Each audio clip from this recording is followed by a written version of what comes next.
Hello, Death Metal Promotion subscribers. We are 2/3 of the band CORDURA. I'm Grega, the drummer. I'm Tim Draxler and I play guitar. When we were searching for the name, we wanted something unconventional, not typically typical death metal names. So we searched other languages, everything, and we landed on the name CORDURA, which is Spanish for sanity. Nibiru X is part of a bigger project called Saga of Seven Worlds, which contains 7 different EPs. The music for the Nibiru X EP was written in France. I wrote the whole guitar profiles and sent it to Grega. Yeah, and that's usually how it works.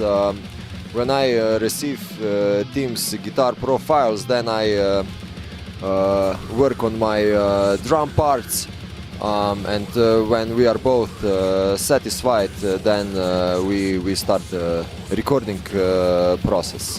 In that point of in this point in our careers, I think we got so used to working with one another that we really don't practice anymore together. Everybody does his work at home, and then we meet each other at the recording session.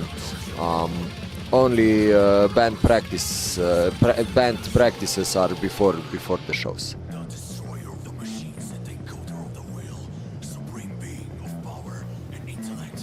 Themes on Nibiru X EP were alien technologies, Anunnaki themes, and evolution of human race.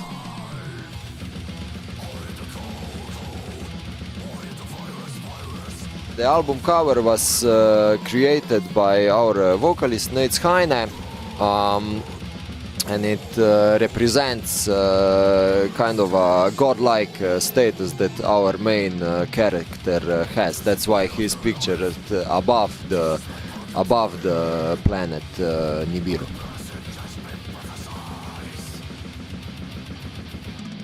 Well, in my opinion, it depends on the genre of music that you play. I believe that in more mainstream genres, having a label still means a great deal. But for smaller, more underground genres, and with all the technology for recording that is pretty affordable today, I think having a label deal is not crucial. It more depends of how many people you know and how much of your time, I think, are you willing to put into promoting your stuff on social media. For making music, I think you don't need labels, you just make music.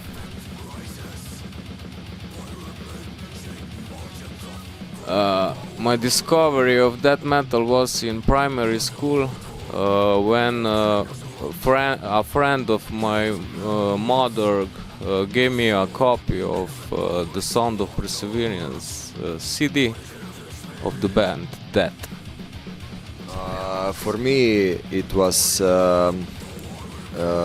Demigod by Behemoth.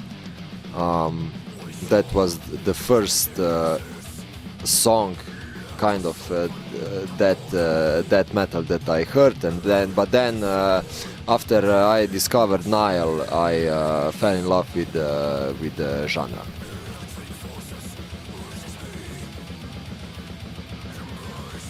I would change the mentality, quantity over quality. I think that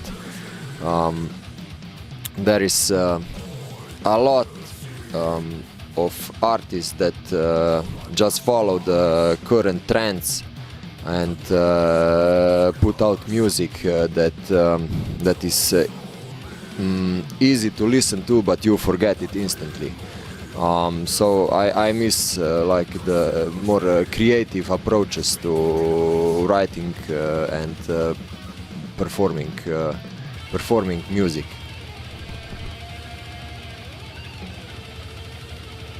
My personal most memorable live fail, I think it was in when we performed at Metal Days. I think it was 2015 or 14, something like that.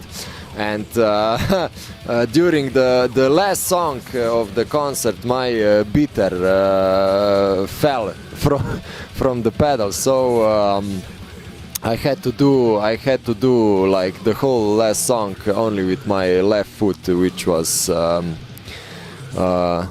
pretty frustrating and pretty bad. And also I remember at the time I didn't wear any underwear, so I was going commando. So yeah, interesting gig. My personal live fail was on Metal Mania on a festival in Slovenia, and I think it was the first or second gig that we used in-ear monitorings. Yeah, and for that in-ears we used like homemade earbuds. Yeah, it was pretty stupid, but yeah, but Greg did make them right. I didn't pinch the holes for the for the monitoring, so I didn't hear a shit. And of course we had to mention the incident that happened before our show at Wacken, like I think 2 weeks before. Nate's, the vocalist, broke his collarbone when he was on how do you say on visiting a festival with a friend. Yeah, he fell in the dark, I think into some pit or something like that. Yeah, broke his collarbone, and then performed on Wacken. That was pretty interesting. You can see it on YouTube.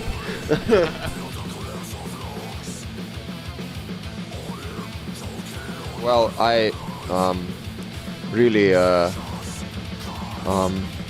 don't have any like new bands that I'm completely crazy for, but memorable releases for me were definitely the new Cryptopsy album. Since the Book of Suffering, Tom 2, I'm a big fan of Cryptopsy, and I like their latest album. And for the movies, I'm also a bit old school that way. But if I had to pick one, I think it would be the Menu, a movie about a chef that goes a bit psycho. I really enjoy that one.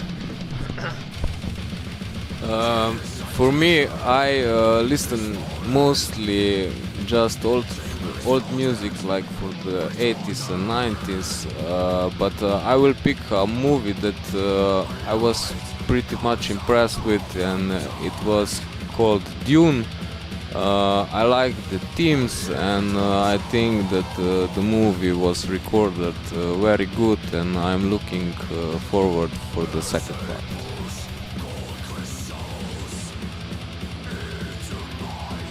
You will always have the big bands, Cannibal Corpse, Deicide, Morbid Angel, the one that started the genre, so they will always be relevant. but for like concerts and that kind of, I think it will stay the same, like pretty much underground.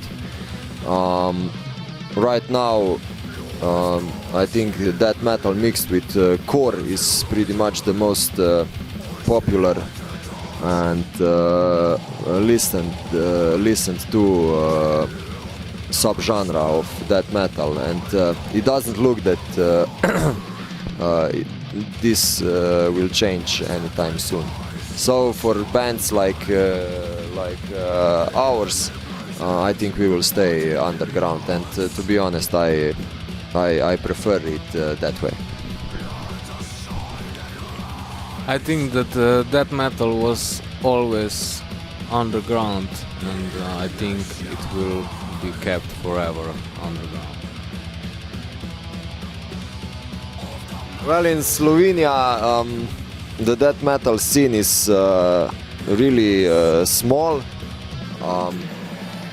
As far as I know, there are not any like new young bands like kids playing death metal. There is a few bands, but they are on the scene for many years. So yeah, really small, really underground.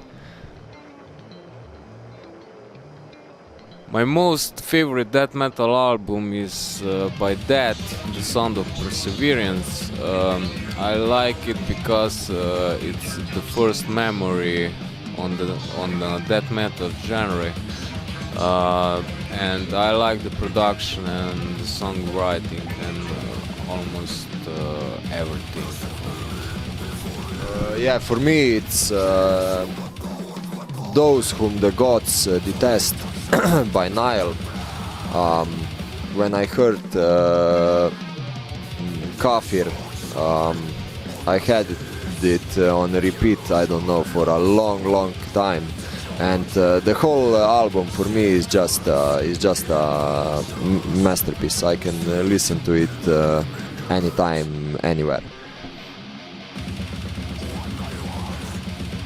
This time I will choose also a death cover, but not cover for the Sound of Perseverance. I would choose the human cover because of the colors and the theme.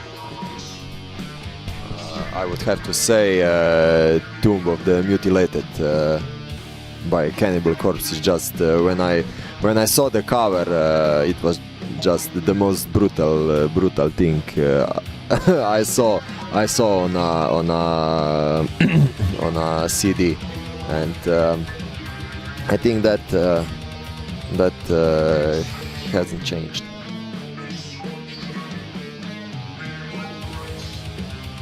One album or EP was deeply resonating with me, and it was the Cynic EP, Carbon-Based Anatomy.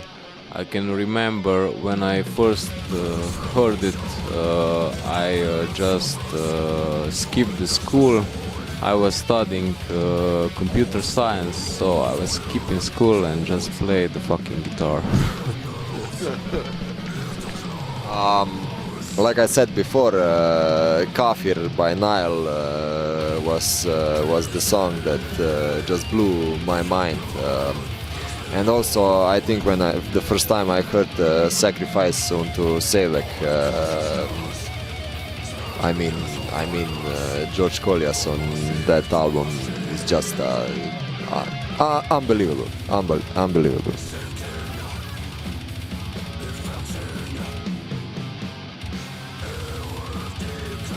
I must say that before the project that we made, the Saga of Seven Worlds, I didn't think about the lyrics much, but now I can understand the fascination about the lyrical part of the albums,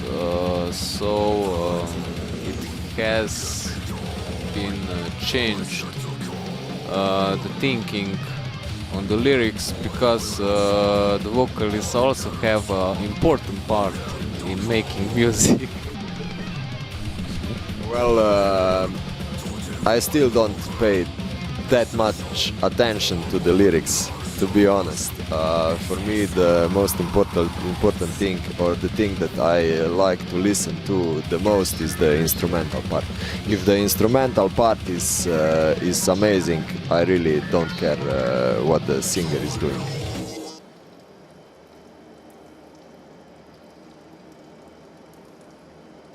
This year we want to release the second part of the saga of 7 worlds, which contains the 2 EPs called Uxort and Nuisletera, and we will also release the second Slovenian version of the saga of 7 worlds, which is actually a book. Yeah, and we are also planning, I think, a few live shows. For now only in Slovenia, but yeah, we will see what the future holds in that department.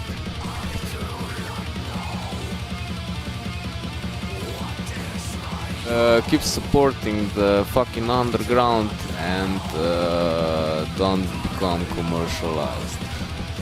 And of course, thanks for watching and listening to our babbling about Cordura. Stay heavy. Cheers.